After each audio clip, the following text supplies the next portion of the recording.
What's up everyone? I'm Matt with Ozark Overland Adventures, and today I've got a big project going on in the garage that I'm gonna do kind of a whole walkthrough video of how I'm setting this up. And that's adding some major auxiliary battery power in the back of my wife's Wrangler. She has needed this for quite some time because my wife will go off by herself on some solo trips or groups or ladies trips. And we've had some issues with her running fridges and charging things and all that stuff on her starter battery on a Wrangler, because the starter batteries that come in these things, they're not great. We've already replaced hers once, and I just want to get all of those loads off. I want to separate all the needs for her, running her fridge and lights and charging things and a diesel heater, heated blanket, those sort of things. I just want to get that separate. That way she has peace of mind that, the next day after she's, tearing down camp, she'll be able to start her Jeep and continue on her adventure. So that's the point of this. And this is a much better solution than trying to run all of your auxiliary stuff off your starter battery. So what I am going to do is put two 50 amp hour lithium iron phosphate batteries, so 100 amp hours total, in this little cubby in the back of our Wrangler. This is pretty much dead space. It's can be useful for things, but when you've got stuff piled on top of it, that's space that we just don't use anymore. And so I'm going to use this cubby as a place to put all the things needed for this, and I think it's going to be a very clean install. It'll be completely hidden, totally out of the way, and it's going to make her life so much better. This whole project was inspired by my friend Rob over at Overland. He did a very similar thing in the back of his wife's Wrangler. We're using different components that basically accomplish the same things. So I'll walk you through what I'm using here, and if you have additional questions of what Rob used, go check out his video, because they'll be very similar. But for the purpose of this build, I am using two 50 amp hour batteries by Time USB. I chose these for two reasons. One, they have a built-in BMS, or a battery management system. So these batteries protect themselves from overcharging, temperature limitations. If it's the lithium iron phosphate batteries do not like to charge when it's below freezing, below 32 degrees Fahrenheit. So the BMS built inside these batteries will not allow them to be charged below freezing. And once the temperature gets up above freezing, the BMS will then allow them to charge. So I like the fact that these have a BMS built into them. And the biggest reason is because of size. There's only a few batteries that will work inside this cubby and still allow you to, if you don't have a drawer system like my wife has, still allow you to, keep the flat cover over them. I'm honestly not sure that these will fit just right if you don't have a drawer system like this. So you might check out the batteries that Rob used for his project, because I know for sure that his does, even though his wife now has a drawer system just like this one. But since we do have a drawer system like this, that gave me just a little more wiggle room. So I went with these batteries instead of the ones that he used, because they're a little nicer battery and they've got all the BMS stuff in them. So I like them. To keep these charged, I'm going with the Renogy 50 amp DC to DC charger. Now they make this in two flavors. They have this 50 amp, and then they also have a 30 amp. Honestly, I wanted the 30 amp, but it was not available, so I went with the 50 amp. These batteries can be charged at 50 amps, so why not? With the 50 amp charger, two 50 amp hour batteries. When my wife's on the move, if she were to deplete these batteries to zero, she could have them completely recharged in just over 2 hours. So the issue of these ever being drained and not being able to be charged quickly it's not a thing. So this will be able to keep these batteries charged very, very quickly. So that's just not a thing. I also have Renogy's little BT2 Bluetooth module, and this plugs into this and allows you with an app on your phone connect to this and monitor your batteries and monitor the charging and all the inputs and outputs and all that good stuff. Another great thing about the Renogy DCDC charge controller is it does have the option to plug in solar panels to it. So you've got this connection right here for the positive for your solar panels. So as long as you've got a proper connection, you can connect a lot of solar panels to this thing if you're stationary and parked at camp for a number of days and have good sunshine, and want to make sure these are topped off while you're just chilling at camp for a few days. You can very easily hook up solar to this, and I'm not going to do that initially, but definitely something I'm going to do in the future for her. But this makes the whole process of wiring this together super easy. You've got your negative connection here, which I'm going to ground to a bus bar and then ground to the frame. You have the positive connection here, which comes directly from your battery, from your starter battery, so it pulls in current from your alternator. Then you've got your solar input here, and then this is the output to the batteries, and the batteries will be ground to the negative bus bar. They make it really, really simple to be able to hook this up. So it doesn't require a lot of knowledge, which is good because I don't have a lot of electrical knowledge, but I have enough to get this done. Other things you're going to need are the bus bars. I've got multiple fuse blocks here with both 60 and 100 amp fuses. Depending on what's being connected, I want to make sure all that's protected. I've got a ton of wire here. I've got both 4 gauge, which will go from the back of the rig up to the front to the battery. 4 gauge is probably a little overkill. Could get by with 6 gauge, but I found a good deal on this, so I got the 4 gauge. And then I do have 6 gauge, which will run from batteries together, batteries to this. So I'll have plenty of cable left over for future projects. And I've got some odds and ends here from other projects that I've done that I may go from ground to the bus bar, that sort of thing. And then I've got some smaller wire because I will be putting in a couple 12 volt and USB port outlets. I just got these off Amazon. So I'll be installing these in the back corner here, so she has easy access to connect her fridge, charge USB devices, that sort of thing. So for that, I've got extra 14 gauge wire here. And I am mounting everything, and I realize this is where people are going to go nuts in the comment section. I'm using really high strength 3M Velcro and probably some self-tapping screws in a couple places, but the batteries are going to be secured with Velcro. These aren't going anywhere. With the Velcro in the back, with the drawers in place, these aren't going to be flopping over. These aren't going to be bouncing around. It's a nice tight space, so I'm confident that doing it this way will allow me to very easily get them in and out if I ever need to. And if I'm wrong in the future, something catastrophic happens, I'll let you know. But based on the space that this is going in, I don't have any doubts that these are going to be secure and are going to be just fine. To get started, I'm going to just kind of do a test fit of where everything's going to go. And then I'm going to start cutting and crimping wire. You do need some heavy duty crimpers. I've got this pneumatic crimper here for the heavy gauge stuff, other crimpers, smaller wire strippers. That's pretty much all you need. And then some connectors here and there. But we'll get started. Let's get this test fit and see how it's going to lay in there and then get started wiring it up. The great thing about lithium iron phosphate batteries is you can lay them on their side. You can put them you can lay them in there however you want to, and it doesn't bother them at all. I think this one's going to go in like this.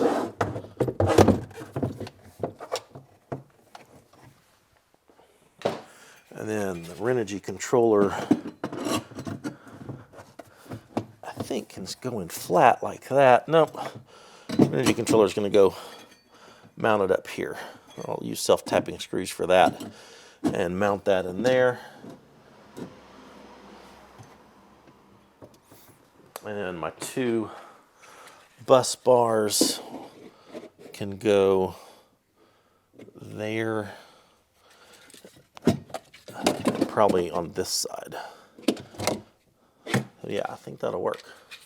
I'm starting off just by measuring my wire runs, so that will be the positive to this positive on the battery to run them in parallel. And so just getting my wire runs in place and doing a lot of crimping and cutting. Everything will be heat shielded and have the proper connections.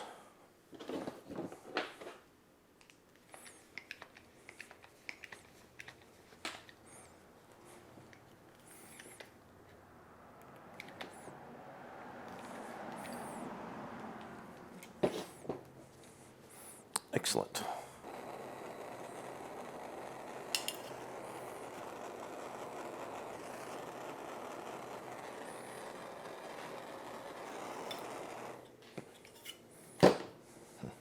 There. Very nice.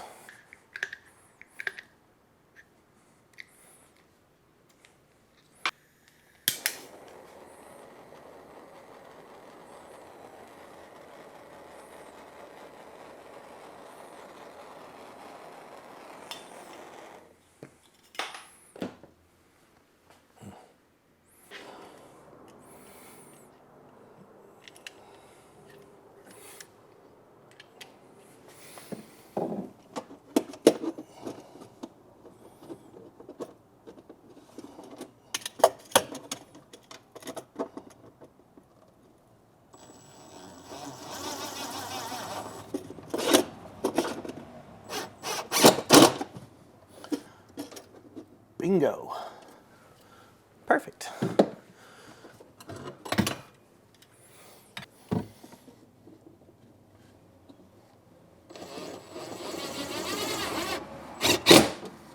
Well, that was easy.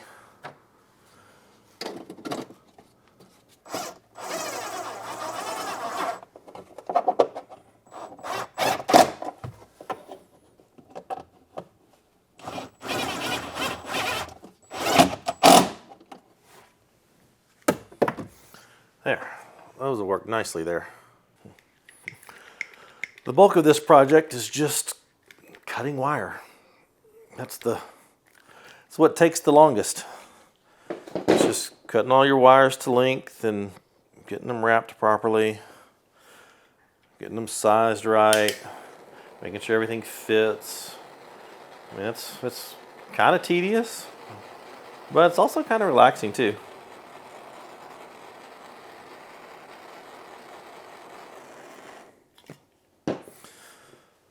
So I've got most of it done. This will be the fuse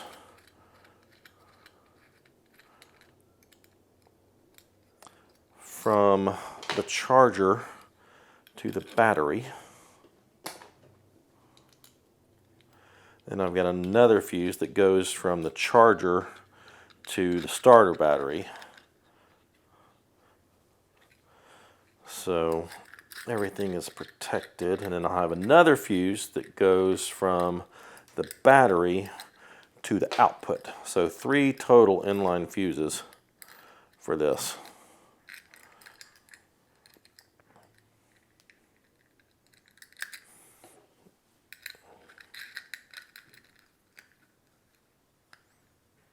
So I'm ready to start running the main power and ground wires from here up to the front. I do want to make sure that I'm ground to a very solid grounding point, so I'm going to go all the way up to the engine bay with the ground wire and put it on one of the grounding studs up there. The Renogy DCDC charger comes with this. If your vehicle is a newer vehicle with a smart alternator, you've got to use this little voltage sensor here, because a smart alternator will detect when your starter battery is fully charged and stop sending current to it. So this little wire right here runs up to your fuse panel, and somehow through technology it tells the alternator that we need more power. Don't cut off yet, we're not finished charging these batteries. And so it all communicates and does smart things. And So you got to make sure to run this all the way up to the fuse block. And I think there's actually plenty of wire here. So I'm going to go ahead and plug this in to the voltage sensor port. That just plugs in right there. There we go. And then I'll run this up with the other 2 wires to the front. So to get all of this up to the engine bay, on the Wranglers, there is a very nice firewall pass-through right up here, just up here in the engine bay. And so I'm going to run everything under the drawer system, under the trim here, under the seat, bring it over here, tuck it up under the trim all the way to the front. Just tuck it up under this trim piece all the way to there, and then up into the engine bay. Shouldn't be hard.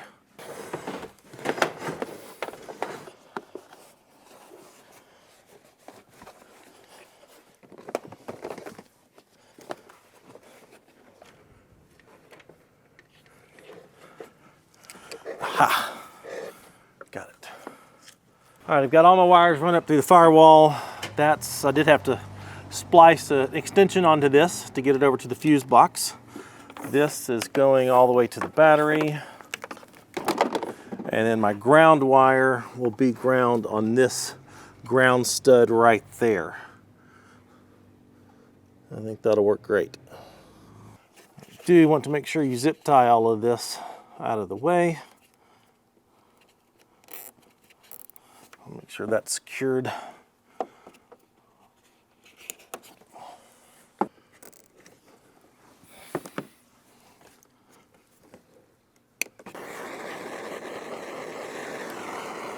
All right, so I've got everything run where it needs to be run. The ground is connected to the ground. This will be the very last thing I connect, is this positive connection to the battery. So I'll just leave it there for now. Get everything else in the back wired up.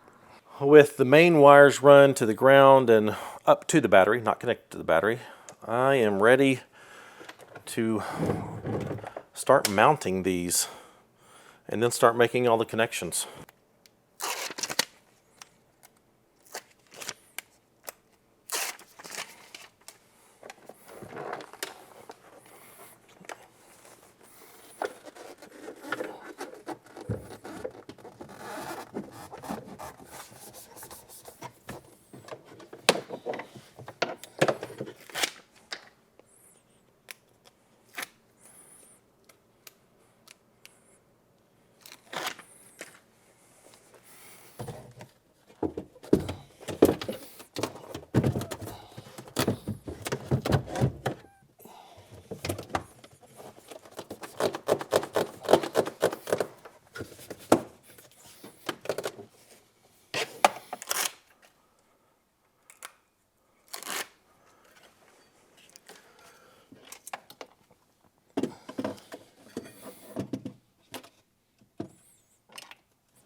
Yeah, that's good. That's real good. All right, now I'm gonna start wiring everything up. All right, so I've got almost everything wired up. This battery over here is not connected because I need to charge them separately. So the ends are taped off so they can't accidentally make contact. And the only thing left to do is this is the positive from the charger to the battery. And so first thing I have to do is connect the charge controller to the main battery, change this to the lithium setting so it's on the right setting. We'll plug in the Bluetooth module, just make sure everything's communicating. And then I'll connect this to this, but the battery is connected to the negative. This battery will be connected to this negative battery. That's connected to ground up in the engine bay. Will be connected to the battery running to the alternator input. Then we've got this negative running to the bus bar. This positive is what will be connected to the battery. And this is for future solar. So I'm just about ready. All right, everything is connected. Got the positive connected, the Renogy is on. Blue light means it's set to lithium. That was done very easily by pushing this little battery type switch right there. Yellow means that the Voltage on the battery is normal, so that's good. Bluetooth status is green. I need to connect my app to that and just see what's going on there. I need to tape that down too. But I think I'm ready to turn the Jeep on and let it start charging. All right, I'm connecting the Bluetooth module to it. I found it DC or DCC. That's the batteries that are in my trailer. So confirm.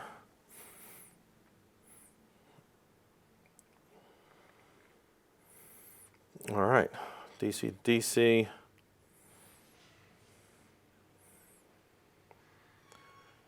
It's got 13.1 volts. Starter battery has 12.6 volts.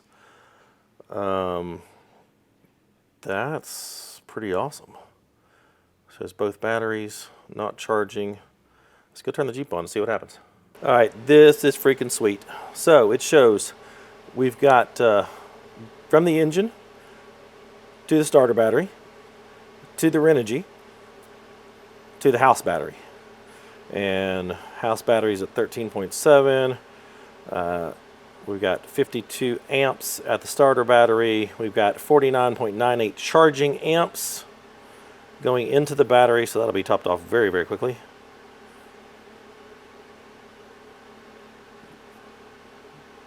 That's pretty awesome. And then down here on the Renogy charger itself, red light here means that it is charging. Yellow light means we have normal voltage. And so when this turns green, it means that the battery is full. And when this turns off, it means it is no longer charging this battery. And then I can switch the batteries and charge the other one, and then wire them in parallel, and we're good to go. Well, it's been a very productive day. I've just about got it all dialed in. I'm just got to level the two batteries and then connect them together, and I'm good to go. I won't wait till that point because it's pretty simple from that point. But I did take the time to wire in the aux ports for my wife here. So she's got two USB-A quick charge ports. She's got two USB-C PD ports and two 12-volt barrel sockets here. So if she's ever out in the cold, she can run both her fridge and a diesel heater at the same time. And that will come in super handy. Well, it is the next day and I've just about got everything balanced and ready to connect the two batteries together and wire that to the positive bus bar so I can power the outlets. I think this is going to work really, really well. You may be wondering, first of all, why? Why would I go through the effort of putting this type of system in when, things like power stations are readily available? And really there's two reasons. One, because you don't have to worry about lugging around a power station. This is nice and hidden out of the way, and it's not taking up really any space that we would put stuff in. So this is a great solution just to not have to deal with lugging one around.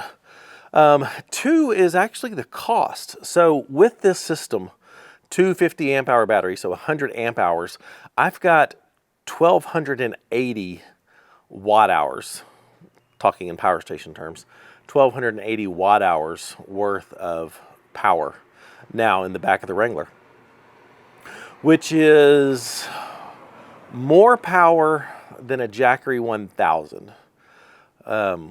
So it's more power than a typical 1,000 watt hour power station. For less money. A Jackery 1000, they cost what? $900, $1,000, something like that. Most 1,000 watt hour power stations are going to be in that ballpark. All in for this, doing an identical system of this will cost about $700. The Renogy charge controller is just, I think, right at $250, just over $250, $259 maybe. The Bluetooth module is $30, so you're under $300 for the two of those. And if you go with the Renogy 30 amp charger, that's even less expensive. And then the two batteries are not expensive. They're $150 a piece at the time of this recording. So they're $150 a piece. So all in, just the big things, the charge controller, the Bluetooth module, the 2 batteries, that's under 600 bucks. And then another $100 for the wiring and the ends and the bus bars, fuses, you know, your 100 bucks for that. I mean, so $700, you get more power that's expandable. So, you know, if the USB ports and stuff that I put back here are not enough, I can add more and just add all that I want to. I can wire ports to different areas. If I want to, you know, move some USB ports up to the front, I can. If I want to run a wire and have USB power going up into the tent, which we don't have on here right now, but I want to run a wire up to the tent, I can do that. I actually have an inverter that I'll probably put here behind the seats for inverter power access there. So it's expandable. I can grow this to add outlets and ports and stuff wherever I want to, which you can't do with a power station. So that's why. And it takes everything off the starter battery, and just I think we're going to be very, very pleased with this solution in the back of the Wrangler. So let me know your thoughts. This was a great project. It was a nice, relaxing day yesterday. It was a lot of fun. So let me know in the comments what you think. Ask any questions that you got. Give the video a like if you would. Subscribe to the channel if you're not. Check out our Patreon if you like what we're doing and find their stuff helpful and inspiring, which is our goal. Check out the Patreon link and consider supporting the channel. Gain access to special content and special events and all of our GPS data. And then for Ozark Overland Adventures merchandise, go to shopoverlandapparel.com. Thanks for watching. See you next time.